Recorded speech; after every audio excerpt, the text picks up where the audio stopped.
Hello guys, আজ সকাল সকাল বেরিয়ে পড়লাম। অনেক দিন পর মাসি বাড়ি যাচ্ছি। দেখো, যেতে যেতে তরমুজ থেকে একটা তরমুজ নিয়ে নিলাম। এই যে রাতে যে তরমুজটা, এটাই নিয়েছি। তারপরে অটোতে উঠে গেলাম।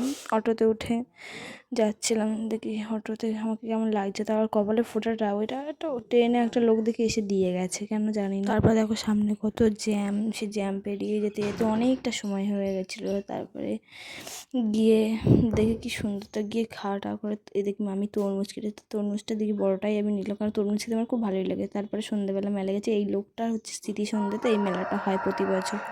এই মেলাতে গেছে দেখি এই বনবিবি আর হচ্ছে মনসা মন্দির। তারপরে এই জায়গাটা লোকজন ফাঁকা, একটু পরে দেখবো অনুষ্ঠান হবে কত। তারপরে আমার ভাই একটু আমাকে দাঁড়াতে দিচ্ছিল। তারপরে মেলাটা তাড়াতাড়ি করে ঘুরে হাঁটতে হাঁটতেই চলে এসেছি। এসে দেখি কি সুন্দর সুন্দর, কত সুন্দর দেখি কি সুন্দর জিনিসপত্র বিক্রি হচ্ছে, কিন্তু আমাকে তো দাঁড়াতে। তারপরে আমার মেসোর দোকানে দাঁড়িয়ে দাঁড়িয়ে দেখছিলাম, দিয়ে কেমন লাগছে আমাকে দেখতে।